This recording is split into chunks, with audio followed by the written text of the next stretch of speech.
Hello everybody! Welcome back to Sailor Moon, another story.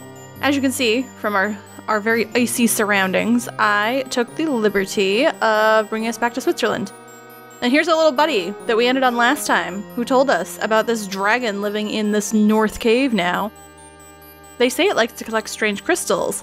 I wonder if maybe we can get the rose crystal from this optional boss that we're gonna go fight. So, without further ado, let us head back to the caves. We're just gonna escape from these fights. There's really no point. I do not need 6 measly experience. Now some of you are probably wondering, dragons in Sailor Moon? Well, there are 2 whole instances of dragons in the series. One of which was Jupiter's attack, Supreme Thunder. During the Makaiju arc in Season R, her attack actually took on the form of a dragon. But it was only for 1 episode. It looked really awesome too. I think that they should have kept it around as like a permanent upgrade to her power, but alas, it only lasted 1 episode. Now the other dragon... Now, that dragon, we are not fighting. I don't even know how you would fight a Senshi's attack. Now, we don't want to go in this cave here. We want to go in the back entrance. This will just take you in the front, and they've, like, nerfed the cave, so, like, they cut out all the part leading up to Schwartz's lab. So now it's really just the back part where you found the Hailspring moss, and the moss isn't even there. There's literally nothing in there. So, come to the back entrance. And before we go in, I want to talk just a little bit about my party.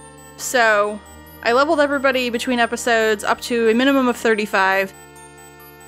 Moon and Chibi Moon are obviously higher because they're kind of stuck in the party. I couldn't get rid of them, so I had to level them extra along with everybody else.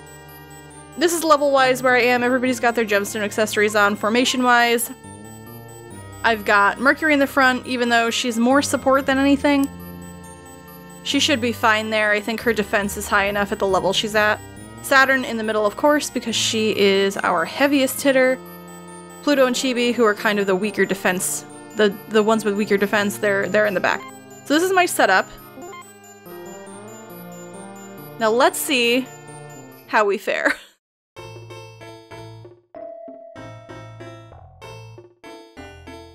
Roar!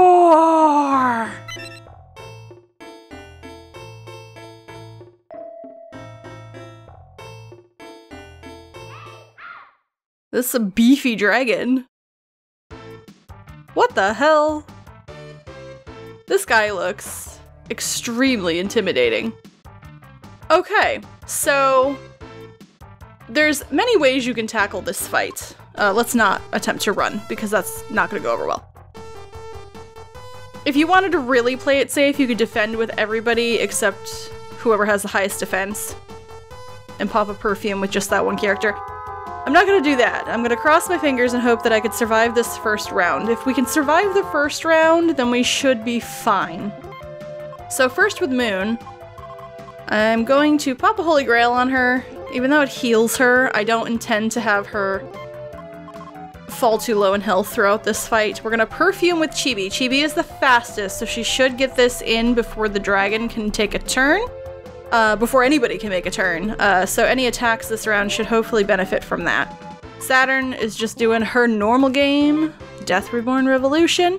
Now Mercury came along for one purpose and one purpose only, and that is to bubble spray the fuck out of this guy. If we can reduce attack, even if you screw up— now, I'll get into this a little later. We shouldn't have to suffer any hits from him. Or it. It kind of looks like it has a beard. So we'll go with him. It's still, I think, a good idea to Shaban spray it to reduce its attack power, just in case you don't count the round that you're on properly, or you hit the wrong button, or whatever the case may be. This will at least hopefully keep it from, like, KOing you in 1 hit. Now, Pluto. Let's talk about Pluto. This is the first time we've ever used her in a real fight. She has shit HP and attack. She's pretty much only decent in her defense stat. So as far as actually fighting, she's not that great. So Dead Scream, Chronos Typhoon, they're okay, but I wouldn't waste, I mean, it's 3 and 4 EP. I wouldn't even waste the EP on those. Where she really shines is this time stop. Okay, this attack works on everything. No one's immune to it, even bosses. It stops them from attacking for the current round plus 2 more. So if you can get her to go before the enemy, that's 3 whole rounds where they can't act. Can't be blocked. The only downside is that it uses all of her EP. But that's okay, because that's why we stock up on colognes. Okay, how bad's this gonna hit? How bad's this gonna hit? Chibi just made it!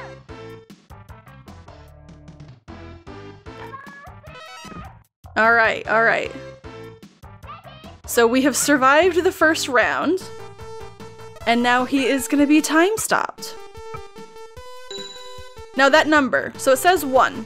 That doesn't mean 1 round, that actually just means 1 damage. So like I said, time stop can't be blocked. That number just means whatever damage is inflicted in the attack. Sometimes it might even say miss. That doesn't mean that the time stop missed, that just means that it didn't cause any actual damage. So Moon we're just gonna attack with. Chibi has a link tech with, I think, Mercury. Yes, this is a whole party heal that's gonna do a lot more healing than any items that you're gonna have, so I would recommend just doing it. And we're gonna have to heal EP every other round anyways for Pluto to use her time stop. So go ahead and use that EP. Mercury, again, she was here for one reason and that reason has now been implemented. So you could literally do whatever you want with her. If you need an extra healer, if you need her to attack, I think we'll just attack with her. She's already done Shaban Spray, which does not stack. So there's really nothing else to do with her. Now, Pluto has used her time stop. She is now out of EP, and this is round 1 of 2, so she's gonna have to use another time stop next round in order to prevent this boss from attacking. So we need some colognes, which we'll need to stock up on soon. We've only got 7 left. And she, I think, goes last, so at least everybody else should get in. See what I mean? Those numbers are a lot better than any of the healing items you have.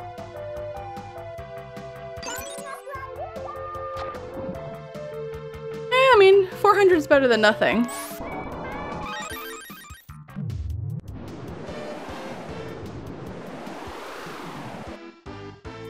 Oh, I always think that Super Sailor Moon's gonna do so much damage, and then she doesn't even do 1,000.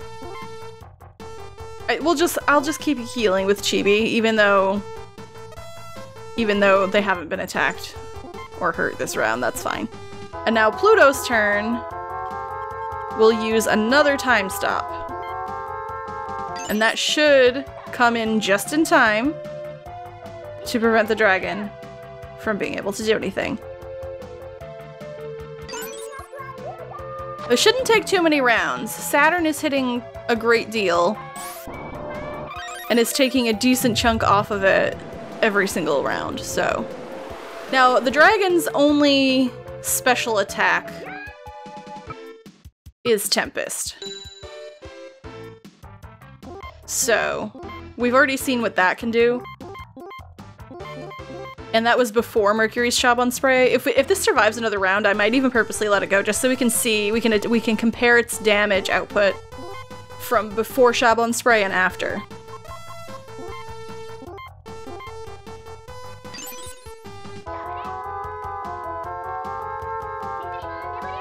Yeah, with that Link Tech heal, we're pretty much set. There's this big, huge lead up to this long attack, and then it does chump change compared to Saturn. All right. So I'm not using time stop this round because I'm curious. I want to see how much damage the dragon does this time. But everybody else will do the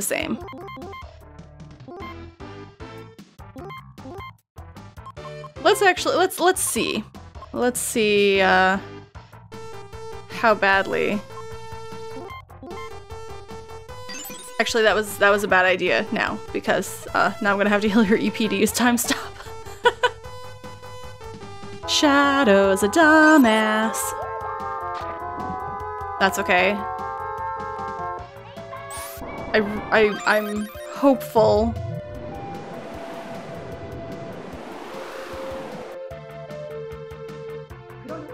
But now we're experimenting a little. Yeah, 21.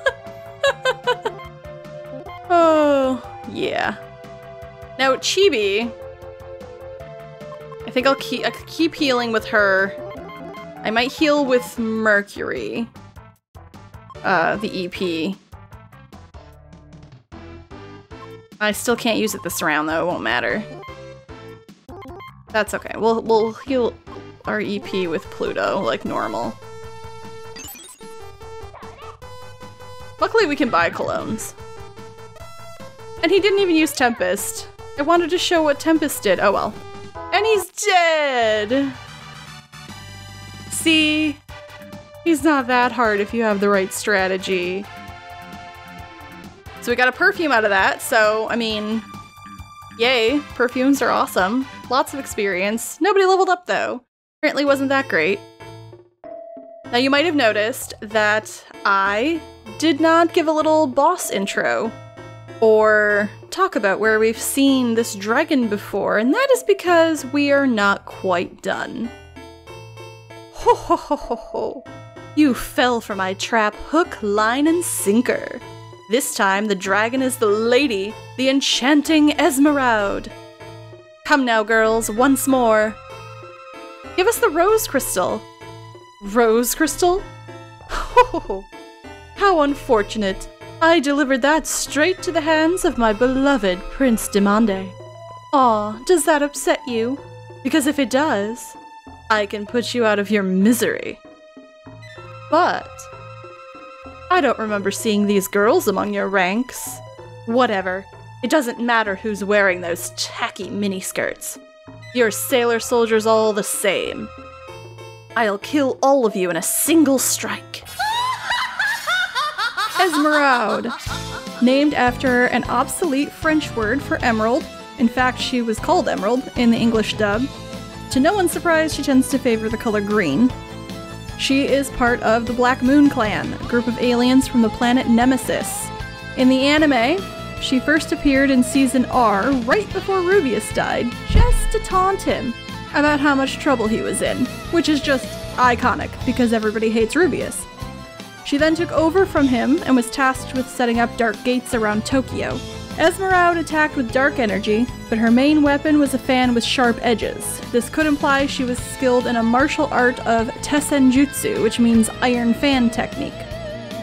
Now she was in love with Demande, which naturally meant she was super jealous of Sailor Moon.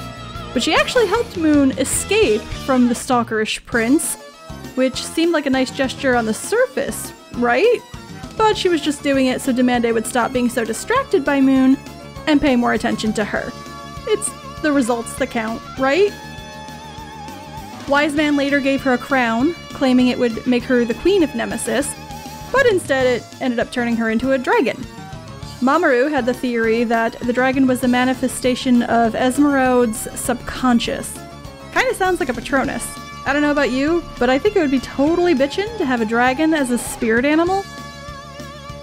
She terrorized Crystal Tokyo and was finally put down by Sailor Moon's Moon Princess Halation attack. Instead of outright killing her, this reverted her back to her human form, caused the crown to disintegrate, and then she fell into a dark void and died. So of course, we can't have Sailor Moon killing people outright, I guess. Now the manga was quite different. She didn't even have a dragon form at all. After her droids were defeated, she tried to attack Chibiusa, but was killed by... you'll never guess. Manga Esmeralda met her demise by none other than Tuxedo Kamen, with his attack called Tuxedo La Smoking Bomber. I have no words. So, here we have part 2 of the optional boss battle. the tactics are gonna be pretty much the same. Not a lot changes, except that Esmeralda can use some different abilities. I'm curious what Moon can do without changing to super. Let's just try it. Let's get our perfume up on everybody. Death Reborn Revolution. Our Shabon spray, bubble spray. Sorry, I keep calling it Shabon spray. It's bubble spray in this translation. And then our time stop. Chibi goes first, because she is a fast little girl. Whirlwind cut. That is one of her attacks. Okay, everybody survived. Woohoo. The other things that Esmeralda can use are Illusion and Toxic Mist, all status bullshit. If you can make it through this first round, then you're fine. Especially after Shabon spray, bubble spray. A whole 2 damage, but that's fine, because that's not the point. Alright, let's just change her over. Let's do our heal. Revolution. Oop. And then we will heal. We got 5 left. Now you could make this more difficult on yourself, A, by tackling it at a lower level. Also changing up your party. Both of their HP is so hefty that I recommend at least bringing along heavy hitters. So when I normally fight this, not on screen, I'll often bring... I probably don't need to heal. Well, let's see what Chibi can do against her. I'll often bring, instead of Mercury and Pluto, I'll bring Uranus and Venus. Because with Saturn, those 3 are like the heaviest hitters in the entire game. So I do recommend at least, you know, having some Senshi that can take off chunks of HP, because otherwise it's going to turn into Nabu Part 2 again, and it just gets tedious having to whittle them down. Because you can have, like, you can have a great strategy, but if you're not hitting for enough, it hardly seems worth it.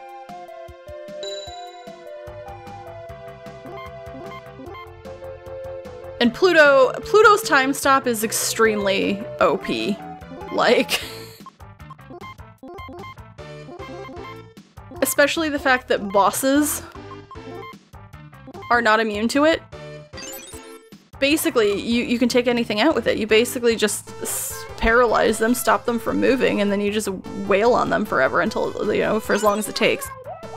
For the purposes, while that could be extremely fun in personal play, for the purposes of these videos, I'm going to refrain from doing that, just because it's probably not as interesting to watch.